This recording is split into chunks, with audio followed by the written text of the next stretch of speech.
السلام علیکم دوستوں، آج ہم آپ کو بتائیں گے کہ اہرام مصر کس نے تعمیر کیا اور کب اور کیسے تعمیر کیا۔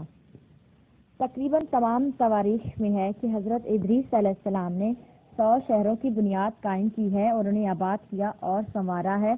آپ کے ان تعمیری کاموں میں اہرام مصر کی تعمیر کو بڑی اہمیت حاصل ہے۔ وہ اس وقت بھی دنیا کی 7 اہم تعمیروں میں شمار ہوتے ہیں۔ مورخ سحر کاشانی تحریر فرماتے ہیں کہ حضرت ادریس علیہ السلام کو علم نبوت اور کتب آباء و اجداد سے یہ معلوم تھا کہ عہد نوح علیہ السلام میں ایسا عظیم طوفان آئے گا کہ ساری دنیا غرقاب ہو جائے گی اور کوئی چیز زمین پر محفوظ و مصون نہ رہے گی۔ اسی بنا پر انہوں نے ذخائر علم و حکمت اور خزانہ طب و حیات کو بچانے کے لیے اہرام کی تعمیر کرائی۔ یہ اہرام مصر کے غربی جانب بنائے گئے ہیں۔ ان کی تعداد عہد حضرت ادریس علیہ السلام میں 2 تھی۔ طوفان نوح علیہ السلام کے بعد فرعون مصر نے اس کی اور بھی نقلیں بنوائی ہیں، جن کی اب مجموعی تعداد 18 ہے۔ حضرت ادریس علیہ السلام کے بنائے ہوئے اہرام مربع اور مخروط الشکل ہیں، جو 4 مثلث اضلاع پر مشتمل ہیں اور ہر ضلع دوسرے ضلع سے 400 ہاتھ دور ہے اور ہر ایک کی بلندی بھی 400 ہاتھ ہے۔ ان اہرام کو 6 ماہ میں تعمیر کیا گیا تھا۔ تعمیر کے بعد اس پر عربی زبان میں یہ عبارت لکھ دی گئی، جس کا ترجمہ یہ ہے: اس شخص سے کہو جو اسے گرانا چاہتا ہو کہ وہ 600 سال میں بھی گرا نہیں سکتا، حالانکہ میں نے اسے 6 ماہ میں بنایا ہے اور گرانا بنانے سے زیادہ آسان ہوتا ہے۔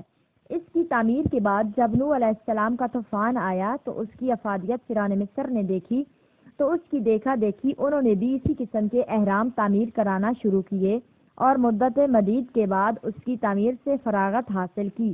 مورخ کاشانی آگے چل کر لکھتے ہیں کہ عہد حضرت یوسف علیہ السلام میں انہیں اہرام سے گودام کا کام دیا گیا اور گھلا انہی میں رکھا گیا تھا۔ پھر لکھتے ہیں کہ اگرچہ فرعون مصر نے اپنے خیال کے مطابق 12 اہرام ادریس کے بعد خود بنوائے، لیکن بلندی اور مضبوطی میں ان دونوں اہرام تک یہ نہیں پہنچ سکے۔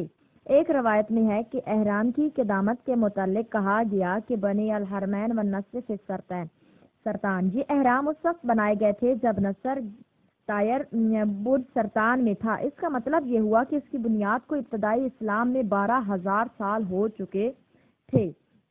عجائب القصص میں ہے کہ حضرت ادریس علیہ السلام نے ان اہرام کو اس لیے بنوایا تھا کہ طوفان نوح میں قبور احباب و اعوان تباہ و برباد نہ ہو۔ حضرت ادریس علیہ السلام نے ان اہرام کو بنوانے کے بعد ساری دنیا کا سفر اختیار کیا اور تمام فرائض تبلیغ ادا کرتے رہے۔ اس کے بعد مصر واپس آئے اور وہیں سے رفیع الدرجات ہوئے۔ علامہ عبداللہ امرتوی لکھتے ہیں کہ روایت ہے کہ ایک دفعہ لوگ جناب امیر علیہ السلام کے سامنے اہرام مصری کی تاریخ بنیاد کے متعلق گفتگو کر رہے تھے اور کوئی ٹھیک وقت بیان نہیں کر سکتا تھا۔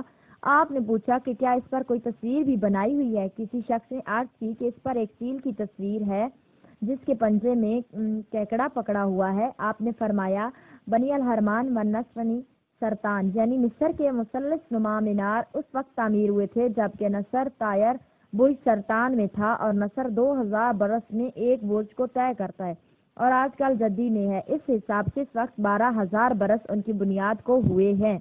میرے نزدیک اس روایت کا حضرت علی علیہ السلام کی طرف انتساب مشتبہ ہے، کیونکہ میری نظر سے اساطین علماء امامیہ کی کتب معتبرہ میں یہ روایت نہیں گزری۔ مورخ خاوند شاہ کا بیان ہے کہ حضرت ادریس علیہ السلام کیونکہ طوفان نوح سے آگاہ تھے، لہٰذا انہوں نے اہرام مصر کی تعمیر اس لیے کرا دی تاکہ قبور احباب وغیرہ ناپید نہ ہو جائیں۔